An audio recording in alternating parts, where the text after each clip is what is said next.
የቪክቶር ዮኬሬስ እና የአርሰናል ፍላጎት እንግዲህ በዚህ ተጫዋች ላይ ጠንከር ያለ እንደሆነ የሚታወቅ ነው። በቅርቡ እንግዲህ የሚወጡ መረጃዎች የሚያሳዩት ዴቪድ ኦርነስቴን፣ ቤን ጃኮብስ፣ ፋብሪዚዮ ሮማኖ አርሰናል ቪክቶር ዮኬሬስን እንደሚፈልጉና ጠለቅ ያለም ፍላጎት እንዳለው የአንድሬ በርታ መምጣት አርሰናልን ከቤንጃሚን ሴስኮ ይልቅ ወደ ቪክቶር ዮኬሬስ ፊታቸው እንዳዞሩ ይታያል። ይህንን በተደጋጋሚ በዚህ ፕሮግራማችን አድርሰናችኋል። ዛሬ ግን ለምን አርሰናል ፈለገው? ከማይክል አርቴታ ጨዋታ ጋር እንዴት ይሄዳል? በየትኛው በኩል አርሰናልን የተሻለ ሊያደርገው ይችላል በሚል በቁጥራዊ መረጃዎች መጠናል። የቪክቶር ዮኬሬስን እያንዳንዱን ያስቆጠራቸውን ጎሎች እንተነትናለን። የትኛው ለአርሰናል አጫወት ይሆነዋል የሚል ስለዚህ በሚገባ ጥሩ ፕሮግራም እንደሆነ አስባለሁ። ለምንስ አርቴታ ከቤንጃሚን ሴስኮና ከቪክቶር ዮኬሬስ የትኛው የተሻለ ሊሆን ይችላል? የአሌክሳንደር ኢዛክ ጉዳይ የዋጋ ጉዳይ እንጂ አሌክሳንደር ኢዛክ ለአርሰናል ተመራጩ አጥቂ እንደሆነ የምታውቁት ነው። ስለዚህ አርሰናሎች የተሻለ ብቃት ያለው የተሻለ ፐርፎርማንስ ያለውን ተጫዋች ለማስፈረም ጥረታቸውን የሚያደርጉ ይሆናል። ቪክቶር ዮኬሬስ ለአርሰናል ቢፈርም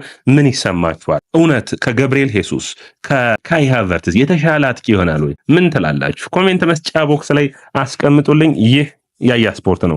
ላይክ፣ ሼር፣ ኮሜንት፣ ሰብስክራይብ ማድረጋችሁን አትርሱ። የመጀመሪያው መረጃችን የሚሆነው እንግዲህ ዴቪድ ኦርነስቴን ነው። ትናንት ኦልሞስት እሁድ ምሽት ላይ በጥሩ መረጃ ያነሳው አርሰናል ከአሌክሳንደር ኢዛክ ባልተናነሰ መልኩ ቪክቶር ዮኬሬስንም ለማስፈረም እየሞከሩ ነው።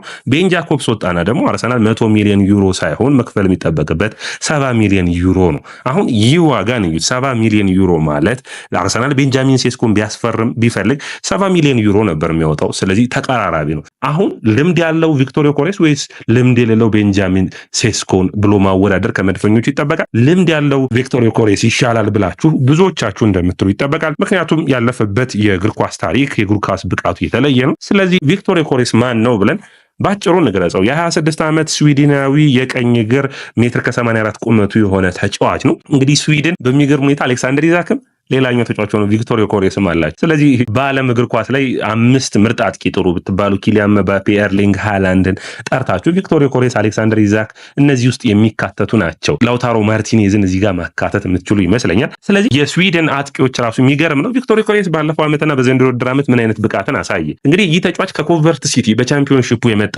ነው። ኮንቨርት ሲቲ እሱን ከለቀቁ በኋላ ወደ ምርጥ ብቃታቸው መመለስ አቅቷቸዋል። ያኔ በፕሌይኦፍ ተጫውቶ የነበረው ቡድን እና በፔናልቲ የወደቀው ኮንቨርት ሲቲ አባል ነበር። በጣም ጥሩ ብቃት ነው ያሳየ። በፕሪሚየር ሊግ በጣም ይፈልግ ነበር። ነገር ግን ምርጫው ያደረገው ወደ ሌላው ወደ ፖርቹጋል ሊግ በመሄድ ምርጥ ብቃቱን ማሳየት ነው። በ23-24 የውድድር ዓመት በ50 ጨዋታዎች 43 ጎሎችና 15 አሲስቶችን አድርጓል። በዘንድሮ የውድድር ዓመት በ42 ጨዋታዎች 42 ጎሎችንና 11 አሲስቶች። ቁጥሮቹ በጣም ከበድ ይላሉ። አውደ አድማጮች በ92 ጨዋታዎች 85 ጎልና 26 አሲስቶች አድርጓል። ይህንን በፕሪሚየር ሊጉ የሚደግመው ከሆነ አርሰናል እንኳን ፕሪሚየር ሊግ ቻምፒዮንስ ሊግ ማሸነፍ አይችልም ወይ? እንደዚህ አይነት አጥቂ የሚያገኝ ከሆነ የሚያስብል ነው። እንግዲህ በኮንቨርት ሲቲ 23 ጎሎችን አስቆጥሯል። በቻምፒዮንሺፑ ጠንካራ ያለ ውድድር እንደሆነ ከፕሪሚየር ሊጉ ጋር የምታውቁት ነው። ስለዚህ ቪክቶር ዮኬሬስ ምን አይነት ጎሎችን ነው የሚያስቆጥር ብለን እስኪ እንየው። እንግዲህ የዘንድሮ የውድድር ዓመት ስላልተጠናቀቀ የአምናውን የውድድር ዓመት እንይና ምን አይነት ጎሎችን አስቆጠረ ብለን እንይ። እንግዲህ ቪክቶር ዮኬሬስ አምና ስንት ጎሎችን አስቆጠረ ብያችኋለሁ። 43 ጎሎችን አስቆጥሯል። 15 አሲስቶችን አድርጓል። 43ቱን ጎሎች እስኪ እንደርድራቸው። ቪክቶር ዮኬሬስ በአንድ ንክኪ ዋን ተች የሚባለው 32 ጎሎችን አስቆጥሯል። 74% ወይም 4 ጎል ካስቆጠረ 3ቱ በአንድ ንክኪ ነው። ፖቸር የምንለው በቃ ጎል ያነፍናፊ የምትሉት አጥቂ ባህሪ ነው። በጣም አስደማሚ ብቃቱ እንደሆነ መነሳት ያለበት ነው። ነገር ግን እዚህ ጋር ደግሞ በተቃራኒው ደግሞ መታየት ያለበት ከሳጥኑ ውጭ ደግሞ አንድ ጎል ብቻ ነው ያስቆጠረው። እቺ ትንሽ አሳሳቢ የምትሆናት አርሰናል በተለይ በብዙ ቡድኖች ወደኋላ ዲፕ ብሎክ ስለሚጠቀሙ ከሳጥኑ ውጭ ሹት አድርጎ የሚያስቆጠር አጥቂ ያስፈልጋቸዋል። ስለዚህ ይህንን ከአርቴታ ጋር ማዋሃድ የሚጠበቅበት ነው። ሌላኛው በጣም የጠበቁት የነበርና ብዙ ነው ያላገኙት ከኋላ የመሮጥ ወይም ስፔሶችን ሪድ አድርጎ ወይም ስፔሶችን አንብቦ ከኋላ በካውንተር አታክ የመሄድ አቅሙን በምትበት ጊዜ 9 ጎሎችን ያስቆጠረው። ያ ማለት 21% የሚሆኑት ጎሎች በትራንዚሽን ነው። ስለዚህ ለአርሰናል ትራንዚሽን የሚያግዘው ብዙ ጊዜ የስፔስ ፈላጊ አጥቂ ነው እንለዋለን ዮኬሬስን። ነገር ግን እንደዛ እንዳልሆነ ያሳያል። ይሄ ቁጥር እንግዲህ ከዛ ይልቅ በመጀመሪያ ንክኪ ጎሎችን ያስቆጥራል። ከሃሪ ኬን ጋር በጣም የሚመሳሰል ባህሪ ነው በመጀመሪያ ንክኪ ጎሎችን ማስቆጠር። ከዛ ለአርሰናልም ለቪክቶር ዮኬሬስ ማሳሰቢው ቡድኖች አርሰናልን በዲፕ ብሎክ መግጠም አርሰናልን ማቆም አድርገው ያስቡታል። ነገር ግን ዲፕ ብሎክ በማድረግ ደግሞ አርሰናልን ያቆሙ ቡድኖች እንዳሉ የሚታወቁት አጥቂ የሚያስፈልገው በነዛ ጨዋታዎች ላይ እንደሆነ አርሰናል ስፔስ ካገኘ ጎሎችን እንደሚያስቆጥር ቡድን እንደሆነ ይታወቃል። በዲፕ ብሎክ የሚጫወቱ ቡድኖች ላይ ምን ያክል ጎሎችን አስቆጥሯል ብላችሁ ካሰባችሁ 8 ጎሎችን አስቆጥሯል። ያ ማለት 18% የሚሆነው የጎል ተሳትፎ ከዚህ ጋር ነው የሚገኘው። ስለዚህ ይሄን ማሻሻል የሚያስፈልገው ይመስለኛል። ከዲፕ ብሎክ ከሆኑ ቡድኖች ላይም የተሻሉ ጎሎችን ማስቆጠር ይጠበቅበታል። አሁን በእንግሊዝ ፕሪሚየር ሊግና የፖርቱጋል ሊግን ስታወዳድሩ በስፔስ ወይም ክፍት ቦታዎች ይጠባሉ የሚል ነው። የእንግሊዝ ፕሪሚየር ሊግ ቡድኖች በጣም ኮምፓክት ሆነው በሚገባ በትልልቅ አሰልጣኞች የሰለጠኑ ቡድኖች ይሆናሉ። ስፔስ አያገኝም። ስፔስ ማለት ደግሞ በአንድ ቦታ ላይ የብዙ ተጫዋቾች የመገኘትና ያለመገኘት ሁኔታ ነው አይደል በእግር ኳስ። ስለዚህ በዛ ቦታ ላይ ብዙ ተጫዋቾች የመገኘትና ያለመገኘቱ ስናይ ለምሳሌ ቪክቶር ዮኬሬስ ከአራት ተከላካዮች በታች ሆኖ የሚያስቆጥራቸው ጎሎች ምን ያክል ናቸው? በሳጥኑ አካባቢ ከአራት ተከላካዮች በታች ሆኖ የሚያስቆጥራቸው ጎሎች 16 ነው። ያ ማለት 1/3 ጎሉን የሚያስቆጥረው ስፔስ ሲኖር ነው ማለት ነው። በፕሪሚየር ሊጉ እንደዚህ አይነት ድሎች ላይፈጠሩ ይችላሉ። ሰብሰብ ብለው ተከላካዮቹ በዲፕ ብሎክ ሊያገኙት ይችላሉ። ስለዚህ ያንን ስፔስ ሪዲንጉን ክፍተቶችን ሳያገኝ ከቡድን ጋር በመቀናጀት የመጫወት አቅሙን ማሳደግ ያለበት ይመስለኛል። ከዛ ውጭ እንግዲህ ቪክቶር ዮኬሬስ ምን የሚደነቅ ባህሪ ያለው ብለን ካሰብን ሌላኛው የቆመ ኳስ ነው። የቆመ ኳስ ላይ 5 ጎሎችን አስቆጥሯል።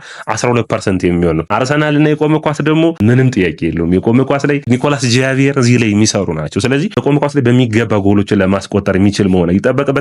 ያንን ማሻሻል የሚያስፈልግን ከ5ም ሻል ያለ ጎሎችን ማስቆጠር 5ም ካስቆጠረ ግን ለአርሰናል የተሻለ ነው የሚሆኑት። ሌሎች ተጫዋቾች በተለይ ከአማካኝ መስመር እየሄዱ የነ ሞሬኖ የነ ዲክላን ራይስ ጎሎች እንዲጨምሩ የሚያደርግ ነው። ከዛ ውጭ እንግዲህ የአርሰናል እና እንዲሁም ደግሞ ሌሎች ሁኔታዎችም ስታወዳድሩት ሳጥኑ ውስጥ ቪክቶር ዮኬሬስ የሚያስቆጥራቸው ጎሎች 42 ናቸው። 98% ሳጥኑ ላይ ነው የሚጨርሰው። አርሰናል በሎ ብሎክ የሚጫወቱ ቡድኖች ላይ ደግሞ ይህ ተጫዋች የሚያስፈልገው ሳጥኑ ውስጥ የሚጨርስ ተጫዋች ያስፈልጋቸዋል። ሳጥኑ ውስጥ ማን የተሻለ ነው ካላችሁ ደግሞ በጣም በሚገርም ሁኔታ 42 ጎሎችን ያገኘው ከአጠቃላዮቹ ስንት ማለት ነው ደልማቻችን በውድድር ዓመቱ ከ43 ጎሎች 42ቱን ሳጥኑ ውስጥ ነው ያስቆጠረው። አንዷ ናት እሷ ደግሞ ከሳጥኑ ውጭ መጥቶ ያስቆጠራት ነው።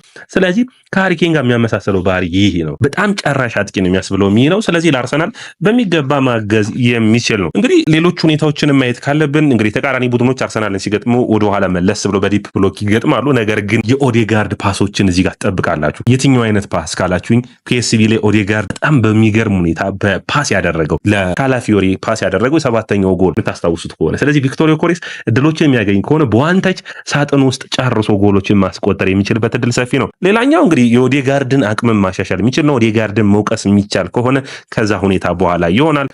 ሌላኛው ማንሳት የሚጠበቅብን እንግዲህ ስታንዳርድ ፉትቦል የሚባል አለ። የምታውቁት ነው እንግዲህ ፉትቦል ሪፈሪ የምንለው ማለት ነው። ስለዚህ ምንድነው የሚያደርገው የእያንዳንዱን በአንድ ዓመት የውድድር ዓመት ያስቆጠሩትን ጎሎችና የእያንዳንዱን አጥቂዎች አንጻር አወዳድሮ በምን ያክል ፐርሰንታይል ላይ በምን ያክል ብቃት ላይ መቀመጥ እንደሚችል የቪክቶር ዮኬሬስን አስቀምጧል። እሱን እናርሳት። የመጀመሪያ የሚሆነው ኤክስፔክትድ አሲስቱን በማድረግ ነው። ትልልቆቹን ቁጥሮች ነው ያመጣውላችሁ።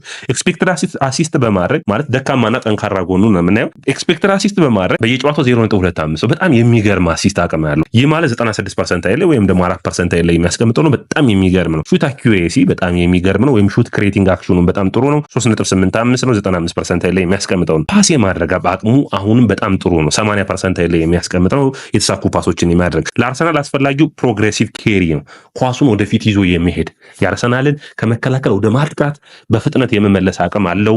ሩጫ የማይደክመው ተጫዋች ነው። በጣም ፈጣን ሯጭ አይደለም፣ ነገር ግን የማይደክመው አይነት ሯጭ ነው። ጥሩ ለአርሰናል የሚያስፈልገው ነው። 4.29 ኳሶችን ያደርጋል። 96% ላይ የሚያስቀምጠው ነው። ዳድማዎቻችን ፕሮግሬሲቭ ኬሪው ከዛ ውጭ ደግሞ ፕሮግሬሲቭ ፓስ ያደርጋል። ደግሞ ለሌሎች ደግሞ ያቃብላል። ለሳካና ለማርቲኔሊ የምትጠብቋቸው አይነት ኳሶች ማለት ነው። ወደ 10 ኳሶችን በጨዋታ ያደርጋል 97% ላይ። ስለዚህ የአርሰናል መልሶ ማጥቃትን በእነዚህ አይነት ቁጥሮች ያሻሽሏል። ምን ደካማ ጎን አለው? ማይክል አርቴታና ቪክቶር ዮኬሬስ ሊያጣላቸው የሚችለው ሀሳብ መከላከሉ ላይ ነው። የአርሰናል እንግዲህ በጥንቃቄ ካያችሁት እንግዲህ አርሰናል የሃቨርትዝና የሄሱስ አይነት አጥቂዎች ያሉት ነው። በጣም ተመልሰው ወደኋላ የሚከላከሉ ኦልሞስት የአማካኝ ያክል ተከላካይ የሆኑ ተጫዋቾች ናቸው። እነዚህ አይነት ተጫዋቾች ያሉት የቪክቶር ዮኬሬስን ቁጥሮች ስናይ በታክል በኢንተርሴፕሽን በብሎክ ዜሮ ናቸው። ወደኋላ ተመልሰው ማለት በክሊራንስ 20% ላይ ነው የሚቀመጠው። በጣም ደካማ ነው። ስለዚህ የአየር ላይ ፍልሚያዎችን በማሸነፍ 0.56 ኦልሞስት በአየር ላይ ኳስ ይከላከላል ኮርና ሲወጣ ማለት ነው። ይህንን ማሻሻል የሚጠበቅበት ይሆናል። ማይክል አርቴታ ጋር በሚገባ ቁጭ ብለው መስራት ያለባቸው ሀሳብ ወደኋላ የአርሰናልን አጨዋወት አርሰናልን ኮምፓክትነስ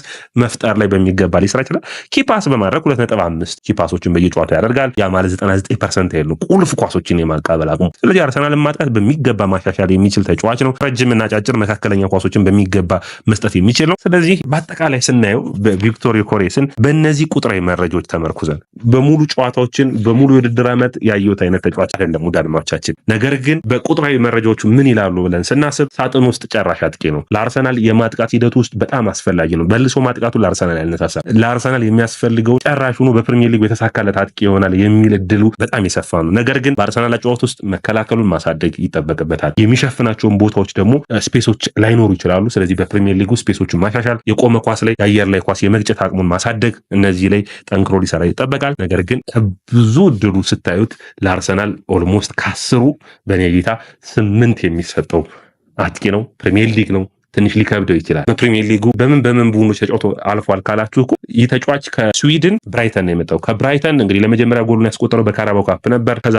ከነ ማካሊስተር ጋር አብሮ የመጣ ነው። ማካሊስተር ሲሳካለት እሱ ብዙ አልተሳካለትም። እድሜያቸው እኩል ነው፣ 26 ዓመት ነው ሁለቱም ተጫዋቾች የሚገኙት። ይህ ተጫዋች በውሰት ወደ ስዋንሲ ወደ ኮንቨርት ሲቲ ከዛ በኋላ ወደ ስፖርቲንግ ሊዝበን አቀና። ከስፖርቲንግ ሊዝበን አርሰናል ከመጣ ኮንቨርት ሲቲ ላይ ያሳየውን ብቃቱን በእነዚህ ቡድኖች ላይ ማሳየት ይጠበቅበታል። የተጫወታባቸው ቡድኖች የተሳካ ጊዜን ያሳለፈው በስፖርቲንግ ሊዝበንና በኮንቨርት ሲቲ ነው። በስዋንሴ በብራይተን ደካማ ብቃት ነበር። በስዊድን ግን ከ20 ዓመት በታች ብሔራዊ ቡድናቸው ውስጥ ጥሩ ብቃቱን ካሳዩ ተጫዋቾች ውስጥ አንዱ ነበር። ያንን ተከትሎ ነው ብራይተን ያስፈረሙ። በግራም ፖተር ስር ይህንን ተጫዋች የማደግ አቅሙን ብዙ አይደለም ብለው ነው እንግዲህ ብራይተኖች የሸኙት። ይህ ተጫዋች ምርጥ ብቃቱን ያሳያል ብዬ አስባለሁ። ወደ አድማጮቻችን እናንተስ ምን ትላላችሁ? ኮሜንት መስጫ ቦክስ ላይ አስቀምጡልኝ። ይህ ያያ ስፖርት ነው።